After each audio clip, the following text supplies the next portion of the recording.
Салам радиосунда жаңылыктар.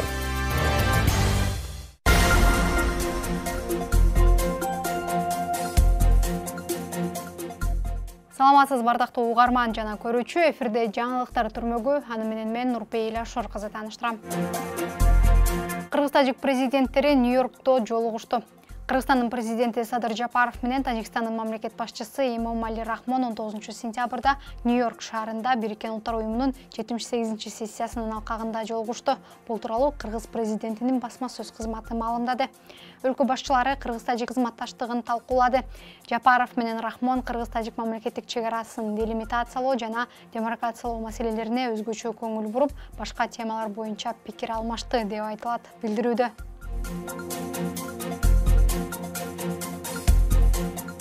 Өкмөт Кыргызстанда ундун баасы темир жолдогу тыгындан улам кымбаттап жатканын билдирди. Министрлер кабинетинин төрагасынын орун басары Бакыт Төрөбаев мамлекеттик органдардын жана мунай ташуучулар ассоциациясынын өкүлдөрү менен азык-түлүк коопсуздугу боюнча жыйын өткөрдү. Бул тууралуу өкмөттүн басма сөз кызматы 19 сентябрда кабарлады. Анда Казакстандан чыккан ундун баасын жогорулашы, күйүүчү, майлоочу майдын баасы талкууланды. Төрөбаев өлкөдө буудай тартыштыгы жок экенин айтып, казак уну темир жолдогу сезондук тыгындан улам кымбаттап жатканын айтты. Мамлекеттик материалдык резервтер фонду ун ишканаларын керектүү көлөмдөгү буудай менен камсыздайт. Биз эң аз дегенде 5 ай бою өлкөнүн азык-түлүк коопсуздугун камсыздай алабыз, деди Төрөбаев. 19 сентябрда парламенттин тармактык комитетинин жыйынында бир нече депутат базарда нандын, ундун баасы кескин кымбаттаганын айтып чыккан. Март айында Улуттук статистика комитети 2017-2022 жылдар аралыгында дан азыктарынын баасы 51,1%га кымбаттаганын билдирген.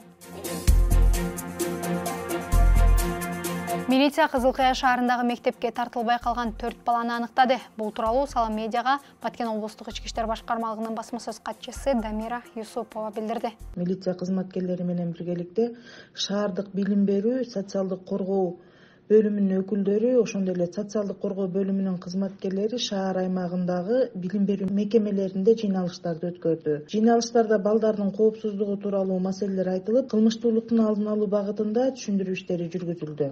Рейдтик иш-чара облус аймагында бардык эле аймактарда өткөрүлүп жатат. Кызылкая шаарында мектепке тартылбай калган 4 бала аныкталган болсо, ал эми Кадамжай шаарында мектепке тартылбай калган 6 бала аныкталып, бүгүнкү күндө мектепке тартылды. Баткен районунда көмүрдүн бир мүшөгү 300-350 сомдон сатылууда. Райондо арзандатылган баада көмүр сатыла турган жайлар уюштурулганы тууралуу Баткен райондук акимчилигинен маалым кылышты.